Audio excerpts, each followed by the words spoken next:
పోయిరా పోయిరా పోయిరా పోయిరా మావా అరే రాజా లాగా దర్జాగా పోయిరా మావా. హాయ్ ఫ్రెండ్స్, కుబేరా సినిమాకి వచ్చాను. చాలా బాగుంది. నాగార్జున గారి చాలా బాగా చేశారు.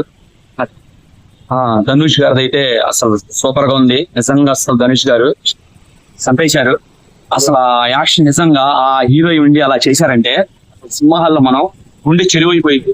అసలు ఆయన ఒక్కో సీన్స్ వస్తా ఉండే మనకి సెంటిమెంట్ తో మనం ఏడుపు ఒకటే తక్కువ మనకి ఇంత బాగుంటది. ఒకసారి చూసి చెప్పండి, నేను చెప్పడం కాదు, సినిమా సూపర్ ఉంది.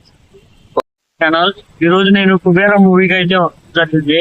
మూవీ అయితే ఎక్సలెంట్ ఉంది.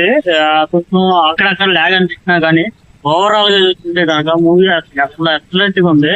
అసలు తీసింది శేఖర్ కమలా గారేనా అన్న డౌట్ కూడా వచ్చింది అనమాట.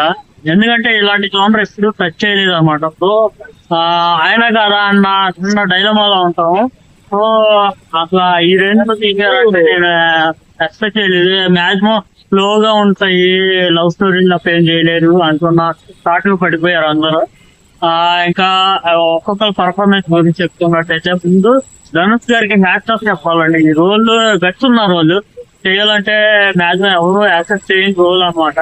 సో ఆ చెత్త తుప్పల్లో ఆటలు ఇట్లా అబ్బా అట్లా చెప్పడం కంటే చూస్తే కనుక మెస్మరైజ్ అయిపోతారు ఒక్కొక్కరు. నాగార్జున గారు కావచ్చు, రష్మిక గారు కావచ్చు, ఓవరాల్ వాళ్ళు పర్ఫెక్ట్ గా సెట్ అయిపోయారు అనమాట. దాని మ్యూజిక్ కూడా ఎక్సలెంట్ గా ఉంది, డిఓపి బాగుంది, అన్ని A to Z every department 100% work అయితే చేశారు. సో నేను లాస్ట్ గా చెప్పాలనుకున్నది ఏంటంటే ఇక మైనస్ పాయింట్స్ అయితే అక్కడక్కడ మైనర్ గా ఉంటాయండి, పెద్ద పట్టించుకోవసరం లేదు. అంత పెద్ద ప్లస్ ఉన్నప్పుడు చిన్న చిన్న మైనస్ ఉంటాయి. సో అవి పట్టించుకోవసరం లేదు.